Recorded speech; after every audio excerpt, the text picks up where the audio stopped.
Então vamos lá, começando pelo começo, como sempre, a gente vai trabalhar acerca do nosso primeiro regime de bens, tá? Isso também é uma ordem lógica que o nosso código traz para a gente, então, querendo ou não, eu estou seguindo a própria ordem que o Código Civil faz aí. Então, qual que seria o nosso primeiro regime de bens possível? O regime da comunhão parcial, um regime mais conhecido também, está lá no nosso artigo 1658 até o artigo 1666 da nossa codificação material. Lembre-se que na nossa prática familiarista, vocês vão se deparar e muito com o nosso regime da comunhão parcial, seja na questão do próprio casamento ou na questão da união estável, desde que também não tenha um contrato de convivência, vai se aplicar a questão da comunhão como regime de bens, a comunhão parcial, e isso em função de um motivo só. O nosso motivo é que a nossa comunhão parcial, como eu já falei para vocês em aulas anteriores, é o nosso regime legal ou supletório, tá? O que isso significa? É o regime que a nossa lei prefere, e a nossa lei prefere e diz isso no nosso artigo 1640 do Código Civil. Então, o que isso quer dizer? Se os nubentes não contraírem pacto antinupcial, vai prevalecer o regime da comunhão parcial de bens, tá? Lembre-se, mais uma vez, o regime da comunhão parcial não é imposição legal pelo Código Civil, já tinha isso através da Lei de 6.515 de 77, que é a nossa lei do divórcio, mas isso também é para efeitos meramente didáticos, tá? Então, vai se tratar de um regime, basicamente, de separação quanto aos bens do passado, ou seja, bens adquiridos antes do casamento, e um regime de comunhão quanto aos bens ao futuro, ou seja, dos bens adquiridos na constância do casamento, tá? Então, só para ilustrar de uma maneira muito simples para vocês, a gente tem o patrimônio de A, sendo A uma pessoa, e o patrimônio de B, correto? Esse patrimônio, está vendo que ele tem um vão separando ambos, né? O que vai acontecer? Esse vão é o que a gente vai chamar de antes do casamento. E durante o casamento, algo vai ligar esse vão, mas não vai fazer a fusão. Ou seja, vai permanecer o patrimônio de A com A, o patrimônio de B com B, mas vai aparecer um terceiro patrimônio. E esse patrimônio ele aparece durante a constância do casamento, da convivência, e essa união, aliás, esse patrimônio, desculpa, é o patrimônio que será partilhável, tá? A gente vai esmiuçar isso para os doutores e para as doutoras, tá? Lembrando, na falta também de manifestação dos noivos, ou seja, na ausência de pacto, se aplica o nosso regime legal de separação obrigatória. Se o pacto antinupcial também for nulo, vai se aplicar a nossa comunhão parcial. E se tiver alguma questão de ineficácia do pacto antinupcial, por isso que é fundamental vocês estudarem o vídeo passado antes de começar a ver esse vídeo, também aplicar-se-á a nossa comunhão parcial, tá? Então, a gente supera esse ponto na questão do pacto antinupcial e a gente avança para dizer que a nossa comunhão parcial, antes de tudo, é até mesmo um regime ético, né? Porque existe um componente ético, porque aquilo que é meu, aquilo que é teu, e aquilo que é nosso, metade de cada um. Isso é uma forma de ilustrar muito bem o que a gente está querendo passar aqui para os doutores e para as doutoras hoje. Ou seja, o que é meu, o que é seu, e o que é nosso é partilhável, né? Metade de cada um. Então, essa noção que nossa comunhão parcial está querendo trazer para a gente. Tá? Então, vai ser preservada, é preservada a nossa titularidade exclusiva dos bens particulares, isso está previsto na codificação, lá no 1665, tá? E garantida a comunhão do que for adquirido durante o casamento, presumindo a lei ter sido adquirido pelo esforço comum do par. Isso é importante, a questão do esforço comum, a gente já falou acerca do esforço comum lá da nossa imposição do regime de separação obrigatória, se seria necessário ou não a prova desse esforço comum. Então vejam também aquele vídeo. No caso aqui da nossa comunhão parcial, esse esforço comum ele é presumido, tá? Isso também vai diferenciar o regime da comunhão parcial para o regime da participação final dos aquestos, tá? Então você tem essa presunção desse esforço comum do par, ou seja, tudo que foi adquirido ali vai ser partilhado, tranquilo? Então, mesmo optando o nosso par pela comunhão parcial, é possível eles firmarem o pacto antinupcial para quê? Para deliberar especificamente ali, entre outras coisas, por exemplo, sobre a administração dos bens particulares, que são bens incomunicáveis, desculpe, a gente vai explicar o que são esses bens incomunicáveis daqui a pouco, tá? Então, você pode deliberar como que funcionará essa administração dos bens particulares. Outra coisa também, só para ilustrar para vocês, é plenamente lícito a compra e venda entre os consórcios com relação aos bens excluídos da comunhão. Ou seja, eu tenho um carro, eu A tenho um carro adquirido antes do casamento e eu quero vender esse carro para minha esposa B durante o casamento. Posso vender? Posso. Por quê? Porque é previsão legal. Está no artigo 499 do nosso Código Civil, não tem uma vedação nesse sentido, beleza?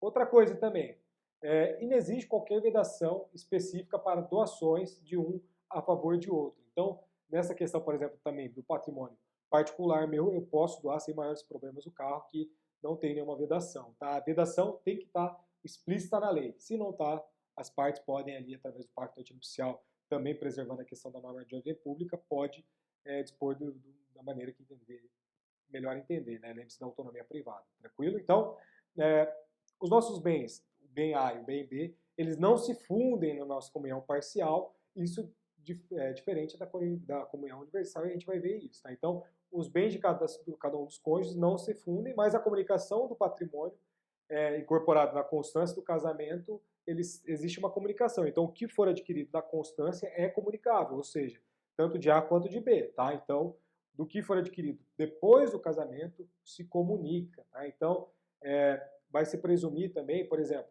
os bens móveis que foram adquiridos ali, não havendo prova que foi adquirido antes do casamento, anterior ao casamento, vai se presumir também que ele foi adquirido durante o casamento, na constância já do casamento. Isso também é uma previsão legal, está no 1662, e ali esse artigo específico traz acerca dos bens móveis. Ou seja, se eu adquirir um bem móvel e não conseguir fazer prova antes do casamento, e não conseguir fazer prova disso, ele também é incorporado ali ao patrimônio do casal. Tá? Então, a gente supera essa primeira fase da comunhão parcial e agora a gente vai falar de um assunto muito importante que são os bens incomunicáveis. Como eu falei para vocês, a nossa comunhão parcial é o que mais vai apresentar problemas aí na nossa vida prática, porque, querendo ou não, é o casamento que se adota, é o regime de bens que se adota aqui no Brasil, tá? Então, a gente vai trabalhar dos bens incomunicáveis, porque tem muita gente que faz confusão na vida prática, que acha que o bem está ali dentro desse patrimônio comum do casal, mas às vezes está excluído, e vocês, como futuro advogado, futuras advogadas, magistrados e magistradas, ou promotores aqui, no caso, por exemplo, de um divórcio, né, quando tiver algum incapaz, alguma questão nesse sentido, vocês também atuarão nesse ponto, então é fundamental vocês entenderem isso e não deixarem qualquer dúvida também acerca desses bens incomunicáveis. Comunicáveis é o quê? Tudo adquirido na constância, tá? E alguns bens que vocês conseguem ali durante a constância, eles também não se comunicam, tá? E quais são esses bens? É o rol do 1659, a gente vai trabalhar especificamente agora esse rol e cada um de seus incisos tentando exemplificá-los, né, para vocês terem uma visão ampla do tema, tá? Então, nosso primeiro inciso vai trabalhar acerca dos bens, os bens que cada cônjuge já possui ao casar, a gente já falou sobre isso, tá? Os bens que já possui ao casar, e aqueles havidos por doação ou sucessão, bem como subrogados no seu lugar. Então, se você está lá no casamento, por comunhão parcial, recebe uma doação, ou através de um inventário também uma sucessão, esses bens, eles não se comunicam, tá? Então, prestem atenção nisso. Não vai se comunicar. Então, eu estou aqui no casamento, bonitão, estou adquirindo minha caneta, que é meu patrimônio, e aí vem o meu controle de ar-condicionado como uma doação ou como uma sucessão, um bem advindo de um inventário do meu pai. Esse bem não entra, tá? Por quê? Porque é o nosso inciso primeiro do 1659. A questão da subrogação, que talvez possa mais causar problemas aí na interpretação na hora de estudo de vocês. A nossa subrogação, no que se refere a esse inciso primeiro, é a subrogação real, tá? O que isso quer dizer? É a substituição de uma coisa por outra, como nos casos, só para exemplificar, nos casos de venda de bem, sendo adquiridos outros bens como produtos do primeiro, tá? Então, é essa questão que a gente está querendo dizer quando a gente se refere, quando o legislador se refere à subrogação, tá? Uma coisa que a gente tem que tratar também é um julgado interessante que eu coloquei para vocês no roteiro bibliográfico, que é o nosso RESP 13.18.599 de São Paulo, que foi de relatoria sempre dela, da nossa ministra Nancy Andrighi, que vai trabalhar ali acerca dessa questão ali dos bens advindos de uma doação. Olha que interessante, eu vou ler esse trecho tirado lá do voto dela para passar para vocês e a gente vai interpretar. Ó. No regime da comunhão parcial de bens, não integra a meação o valor recebido por doação na constância do casamento, ainda que inexistente cláusula de incomunicabilidade e utilizado para quitação de imóvel adquirido sem a contribuição do cônjuge não donatário. Tá? Então, o que a gente está falando aqui? De uma doação e com esse dinheiro da doação, com essa questão da doação, eu fiz ali a quitação de um imóvel e esse imóvel não teve a contribuição do donatário, então esse imóvel não entra no patrimônio do casal, tá? Um conceito interessante para passar para vocês. Meação. Meação é uma palavra que vai aparecer muito na prática, vai aparecer muito em questões, e meação nada mais é do que mear. É o ato de mear. Mear é o quê? Você conseguir dividir algo. O que a gente está fazendo aqui? Dividindo o patrimônio. A meação é os 50% do que cada cônjuge tem ali dos bens comunicáveis, tá? Então, 50% dessa caneta vai ser da minha esposa e 50% dessa caneta vai ser meu, tá? Então, a meação é exatamente isso, é você dividir ao meio, tranquilo? Bens incomunicáveis, a gente pode trabalhar isso também mais para frente, mas é uma cláusula específica ali que às vezes se traz para, por exemplo, numa eventual doação, quando vocês já estudaram doação provavelmente, né? Então, quando vocês têm a doação, se você coloca uma cláusula de comunicabilidade, essa cláusula ela impõe ali a não possibilidade de comunicação desses bens. Eu acredito que vocês já passaram por isso. Se vocês não estudaram essa questão da incomunicabilidade, me avisem lá no grupo do WhatsApp que a gente pode esmiuçar isso de uma maneira melhor, tá? Deixa eu tomar um pouco de água, que eu estou no ar aqui, minha garganta já está indo também, tá? Então só um minuto. Nosso inciso segundo do 1659, vamos lá. Os bens adquiridos com valores exclusivamente pertencentes a um dos cônjuges em subrogação dos bens particulares. O que isso está querendo dizer para a gente? Essa nossa previsão vai ser interpretada restritivamente, tá? Então, no sentido de que se o bem é adquirido também com os esforços do outro cônjuge de qualquer natureza, haverá a comunicação desses bens, tá? O que a gente vai... Vou trazer um caso aqui para vocês que vai matar esse inciso segundo, tá? Vamos imaginar. Eu sou o cônjuge, e tenho esse carro aqui, esse carro A. Esse carro A, como eu sou um advogado, muito bem sucedido, professor de direito civil, direito das famílias, estou acostumado ali a fazer inventários acima de 5 milhões de patrimônios, então, estou acostumado a isso, então eu tenho um carro de 100 mil reais, tá?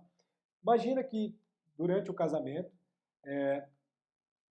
eu vendo esse carro por 100 mil reais e adquiro outro aqui por 150 mil reais, tá? O que vai acontecer? Vai haver uma subrogação desses 100 mil reais, mas vai haver também a comunicação quanto aos 50 mil reais. Então, ali será partilhado a questão dos 50 mil reais restantes. O primeiro bem que foi vendido para adquirir os outros, pelo menos 100 mil reais do outro bem dele, no meu segundo caso, no meu exemplo que eu estou tratando aqui, ele não se comunicará porque é uma subrogação, tá? Mas lembre-se que essa interpretação ela é restritiva, tranquilo? Nosso terceiro inciso não tem maiores dificuldades, ele é literal e diz que as obrigações anteriores ao casamento, no caso das dívidas pessoais que cada cônjuge já possuía ao casar. Isso daí é autoexplicativo, não preciso nem explicar muito para vocês, é só vocês lerem o inciso terceiro que vocês entendem, tá? Nosso inciso quarto, as obrigações decorrentes de ato ilícito, salvo reversão em proveito do casal. Isso é extremamente interessante, ainda mais eu que dou aula de responsabilidade civil, a gente gosta muito desse inciso, porque ele traz consequências interessantes. Então, para ilustrar para vocês, eu vou dar um exemplo, tá? Imagina o seguinte, os cônjuges eles possuem uma fazenda lá, e o marido, na administração dessa fazenda, causa um dano ambiental. O que vai acontecer desse dano ambiental que esse marido causar? Vai haver responsabilidade solidária, ou seja, vai responder todos os seus bens, todos os bens do casal ali. Por quê? Porque é um ato ilícito cometido pelo marido, mas só que esse ato ilícito está se revertendo ao proveito do casal. Imaginemos que seja um outro caso, que é um ato ilícito cometido somente pelo interesse do marido, entendeu? Então o marido vai lá e comete um inadimplemento contratual, alguma coisa nesse sentido, comete um ato ilícito.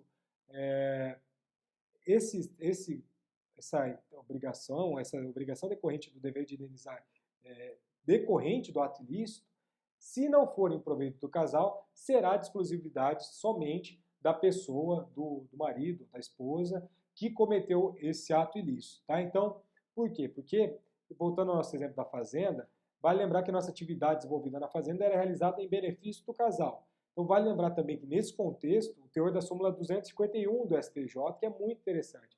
O que a súmula 251 do STJ vai dizer para a gente lá? A ameação só vai responder pelo ato ilícito quando o credor, na execução fiscal, se atentem, na execução fiscal, provar que o enriquecimento dele resultante aproveitou o casal. Né? O que isso quer dizer? Se a gente tiver uma execução fiscal e o fisco conseguir comprovar que esse inadimplemento, essa dívida fiscal se deu em decorrência de um proveito do casal, o cônjuge responderá, tá? Mas se ele não conseguir provar isso, que é muito difícil de provar na prática, o cônjuge não será prejudicado por essa dívida, tá? Por essa execução fiscal. Eu acho que durante ainda esse vídeo a gente consegue se aprofundar um pouco mais nisso, tá? Nosso inciso 5º diz o quê? Diz que os bens, além ainda dos bens incomunicáveis, tá? São incomunicáveis os bens de uso pessoal de cada um dos cônjuges. O que seria bem de uso pessoal? Joia, roupa, escova de dente, relógio, celular, CD, DVD, etc. Outra coisa também que não se comunica, os livros. Então, ali no caso, obras jurídicas, coleções raras, etc., não se comunicam. E os instrumentos da profissão, ou seja, bisturi, fita métrica, máquina de costura, etc. Isso também não se comunica, tá? E o nosso inciso 6º vai falar que é incomunicável os proveitos do trabalho pessoal de cada cônjuge, e aí vai incluir o quê? O salário, remunerações em sentido amplo, aposentadoria, entre outras formas aí de proventos de trabalho pessoal de cada cônjuge, tá? Esse inciso recebe uma crítica grande da doutrina, puxando ali principalmente pelo Alexandre Guedes Assunção, né, que ele vai criticar essa previsão nos seguintes termos, e aqui eu vou parafraseá-lo, tá? Ele vai falar que essa previsão da exclusão dos proventos do trabalho de cada cônjuge, indicada nesse inciso 6º do Código Civil, produz situação que se antagoniza com a própria essência do regime.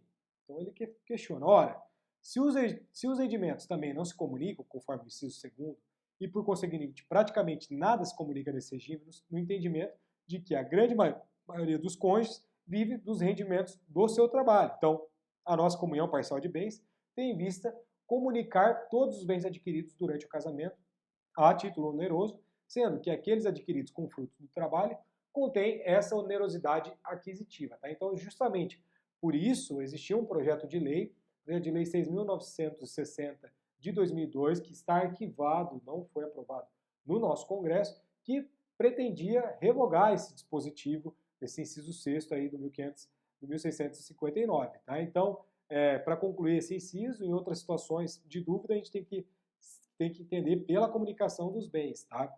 Então, se eventuais dúvidas acerca decorrente desse inciso 6º, os bens serão comunicados. Tá? Uma outra possível solução, e essa solução é puxada pelo Silvio de Salvo Venosa, vai falar o seguinte, ó, é que quando no momento exato em que as referidas rendas se transformam em patrimônio, por exemplo, pela compra de bens, aí opera-se em relação a estes a comunhão. O que isso quer dizer? Eu trabalho o suficiente, ganho 30 mil. Desses meus 30 mil, eu vou pegar e vou adquirir um bem de 15 mil. Esse bem de 15 mil, ele se transformou num patrimônio. E por ele ter se transformado em patrimônio, ele entraria sim na comunhão, tá? Ele entraria como um bem comunicável. Isso é regra também do Código Civil, previsto no 1658 e 1660, inciso 1º, até porque não acrescenta o inciso, o exame, a hipótese e os bens subrogados em seu lugar. Então, a gente supera essa crítica desse inciso específico. O nosso último inciso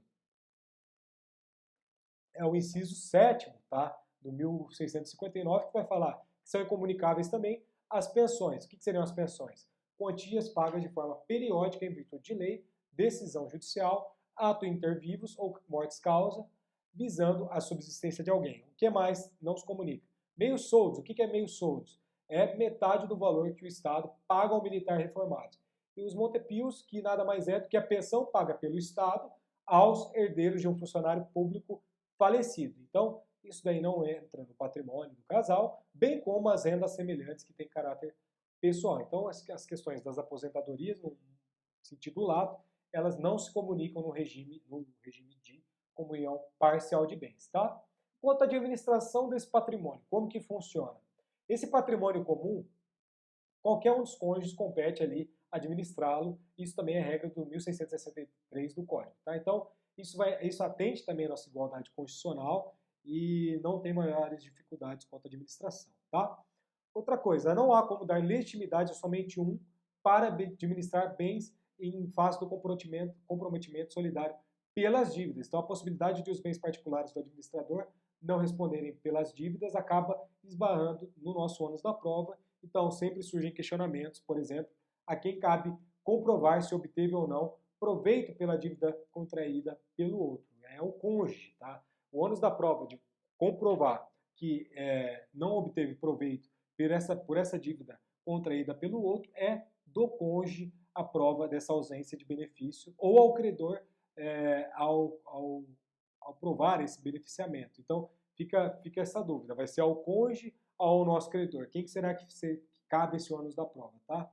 Então, fica essa discussão. A discussão, ela percorre, mas o fato é que durante a convivência conjugal a gente vai presumir que essas dívidas contraídas pelo cônjuge são em favor da nossa entidade familiar. Então, é muito difícil você fazer uma prova contrária disso, até mesmo uma prova diabólica, porque é uma prova negativa. Então, mais difícil ainda é atribuir ao nosso credor esse ônus, tá? Então, por exemplo, na nossa súmula 251 do STJ, que a gente já trabalhou. Mas, em se tratando de penhora decorrente da prática de ato ilícito, cabe ao credor provar que o produto da dívida reverteu em benefício do casal. Então, do ato ilícito, ali cumpre ao credor, tá? Nos outros casos, já é mais uma prova diabólica. Hoje a gente tem a inversão do ônus da prova ali no Código de Processo Civil. Então, pode ser que o outro cônjuge tenha que provar que ele não se beneficiou com essa dívida contraída pelo outro cônjuge ali na união, tá? Durante a constância da união. No tocante ali à questão do passivo, né, a gente tem que considerar o seguinte, duas circunstâncias em relação a esse passivo, essa dívida. A época em que essa dívida foi contraída e a causa ou finalidade. Então, são essas duas circunstâncias, época, causa ou finalidade.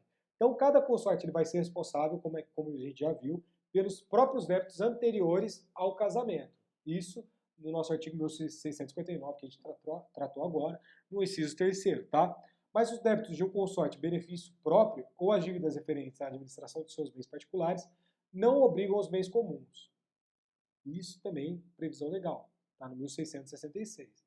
Pelas dívidas de qualquer natureza, firmadas por apenas um dos consortes, somente responde seus bens particulares. Então, se um consorte contrair uma dívida particular durante a constância da união, ele vai responder somente pelos seus próprios bens, tá? Os bens comuns, eles respondem? Respondem, mas respondem pelas dívidas contraídas por qualquer deles para atender a esses encargos familiares, ou seja, as despesas da administração do lar e aquelas decorrentes da imposição legal, também está previsto no nosso artigo 1664, essa regra. Tá? Então, dívida particular, se for para proveito próprio, só responde o meu patrimônio. Se for dívida ali contraída em proveito do casal, o casal responde ali pelos encargos ali familiares. Né? Os bens comuns vão responder por essas dívidas contraídas por qualquer um deles. Tá? Então, acho que a gente deixou claro esse ponto também. Vamos lá. Imaginemos que seja dirigida uma demanda contra um desses consortes para a cobrança dessa dívida pessoal. Então, imagina, eu contraí uma dívida pessoal, uma dívida de 100 mil reais, e é ajuizada uma ação, e essa ação penhora um imóvel que a gente tem em comum. eu e minha esposa, no valor de 100 mil reais. Só que essa dívida é pessoal, ou seja, a minha esposa não pode responder por essa dívida. Então, o que acontece? 100 mil reais, minha ação, 50 mil reais é meu, 50 mil reais é da minha esposa, no que se refere a esse patrimônio, correto? Sem maiores problemas até aqui, né? Penhoraram esse imóvel. O que a minha esposa tem que fazer? Ela vai ter que propor aí, vai ter que, aliás, propor não, ela vai opor, o termo é opor, sempre quando a gente trata de embargos, a oposição de embargos, então ela vai opor, ela tem a legitimidade para opor embargos de terceiro, conforme o artigo 674 e 681 do nosso CPC Veio de Guerra. Tá? Então, minha esposa propõe embargos de terceiro na defesa da sua ameação, ainda que não seja intimado, não tenha sido intimado da penhora. Então, cabe embargos de terceiro para fazer a defesa da ameação por dívidas particulares minhas, tá? Imaginemos que também o nosso juiz, como a gente trabalha muito bem, ele vai acolher os embargos, então somente a metade desse bem penhorado prossegue garantindo a execução e a ameação, os outros 50 mil aí nesse caso que eu tratei com vocês, fica excluído dessa concessão judicial e passa a ser, olha que interessante, domínio exclusivo do outro cônjuge que a reivindicou, não se comunicando ao consorte. Então, passa a ser domínio meu, aliás, da minha esposa, somente dela, não vai ser mais um patrimônio comum. Por quê? Porque o meu patrimônio, a minha ameação, está lá garantindo essa execução. Ele vai se transformar em um bem reservado, independentemente do regime de bens. Tá? Então, fica reservado esse bem, fica reservado essa ameação da minha esposa. Se tratando, então, de imóvel indivisível, só para esclarecer para vocês, imóvel indivisível, procedida a nossa alienação judicial, fica reservado ao cônjuge a lei e execução a metade do valor alcançado. Lembre-se também que o nosso cônjuge ele vai ter direito de preferência. Isso tudo está lá no nosso artigo 843 do nosso CPC também e nos seus incisos, beleza?